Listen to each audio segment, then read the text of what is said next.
Olá, eu sou Ana Elisa Coutinho, oncologista, sou vice-presidente do Grupo Brasileiro de Tumores Gastrointestinais e vou pontuar dois principais abstracts que foram apresentados durante a ASCO de 2017. O primeiro é o estudo IDEA, que foi um estudo muito relevante, apresentado inclusive na sessão plenária. O estudo IDEA foi um compilado de 6 estudos que envolveram 12 países simultaneamente, que avaliava a questão da duração do tratamento adjuvante no câncer de cólon. Estadio 3, basicamente, embora alguns dos estudos tenham incluído pacientes estadio 2. Então, a grande questão é que, para o estadio 3, atualmente, o padrão é fazer terapia baseada em fluoroprimidina e oxaliplatina, desde que o estudo Mosaic foi apresentado há mais de 10 anos. E a ideia do IDEA era justamente avaliar o quanto que fazer 3 meses de tratamento apenas para poupar toxicidade, principalmente neurotoxicidade para esses pacientes, poderia ser igualmente, ou melhor, não inferior aos 6 meses. E com isso não perder a eficácia e ganhar em qualidade de vida.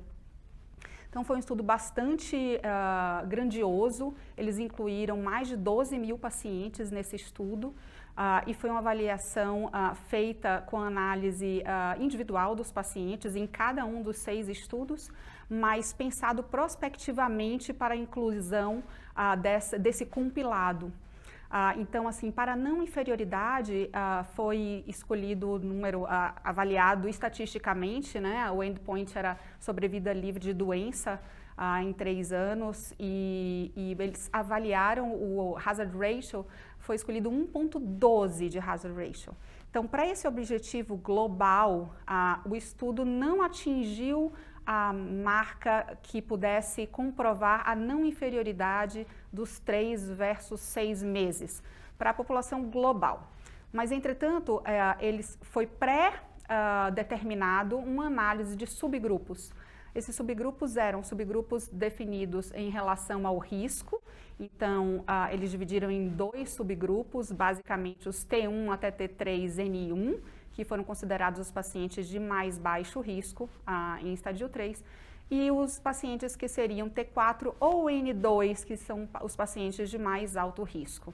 Então, eles avaliaram esses subgrupos. E para esses subgrupos, o subgrupo de pacientes com baixo risco, parece a marca foi atingida até o padrão aceitável como não inferioridade. Então, pareceu aceitável para esse grupo de menor risco fazer 3 meses não sendo pior do que fazer 6 meses. Já para o subgrupo de pacientes com mais alto risco, os pacientes T4 e N2, essa marca de não inferioridade não foi atingida. Então, eu diria que talvez a conclusão dos autores é que para os pacientes de mais baixo risco seja aceitável fazer os 3 meses de tratamento apenas. Para os pacientes de mais alto risco, a gente manteria a marca de 6 meses de tratamento adjuvante. O segundo ponto de subanálise realizado pelos autores foi em relação ao esquema. O esquema era de escolha do investigador em todos os 6 estudos, ou FOLFOX ou CAPOX. Então, CAPOX com capecitabina, FOLFOX usando fluorescimento funcional. Então, os estudos entre si, os 6 estudos, eles variaram bastante em termos de porcentagem de pacientes que receberam um ou outro esquema.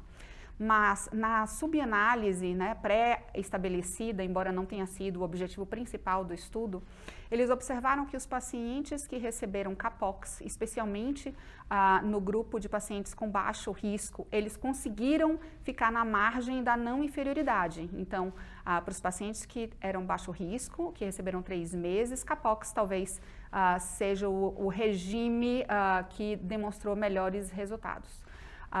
Já os pacientes que receberam o FOLFOX, mesmo falando desse grupo de pacientes de baixo risco, eles ultrapassaram um pouco o limite da não inferioridade. Então, ficou basicamente estabelecido como a não inferioridade não conseguiu ser provada para esse grupo. Mudando para os pacientes de alto risco, aqueles que receberam FOLFOX, eles ultrapassaram bastante o limite da não inferioridade, então o regime pareceu inferior. FOLFOX para alto risco, então a gente continuaria com 6 meses de tratamento. Já para os que receberam CAPOX, ele ficou como não provada a não inferioridade, eles ultrapassaram um pouco. Então, talvez a interpretação, a gente está falando de uma análise de 6 estudos que foi compilada, mas foi compilada num trabalho muito bem feito, com análise prospectiva individual de cada um dos pacientes. Um estudo que envolveu mais de 12 mil pacientes em vários lugares do mundo. Então, talvez a resposta seja que estatisticamente, se a gente for ser muito purista, o estudo não conseguiu provar a não inferioridade globalmente.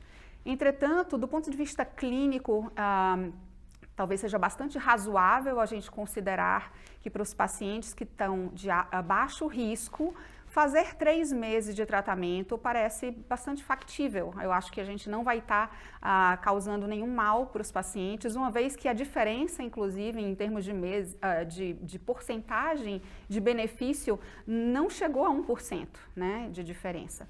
Então, fazer 3 meses para o paciente de baixo risco, eu acho que é factível.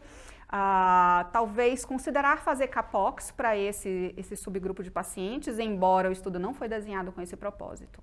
Para os pacientes de alto risco, manter 6 meses parece a posição mais adequada no momento, até que a gente possa ter um desdobramento de esclarecimentos a esse respeito, mas parece mais seguro.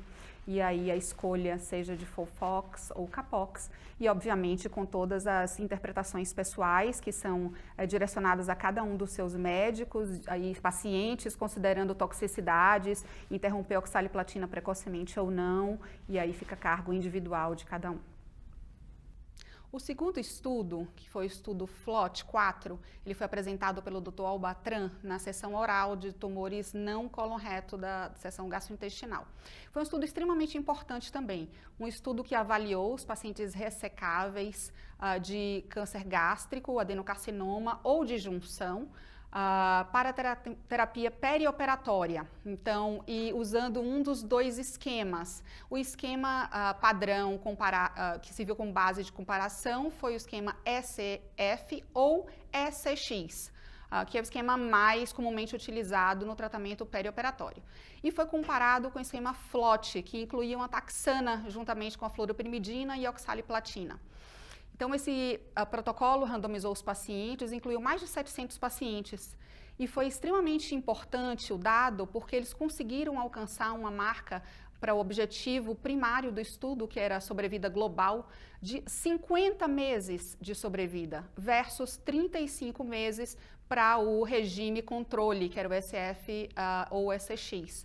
Então, o FLOT, a adição da taxana, que era o docetaxel no caso, conseguiu uma marca de 50 meses, estatisticamente significativo, com um P de 0,012, e coloca esse regime como um provável novo padrão para esse tipo de pacientes.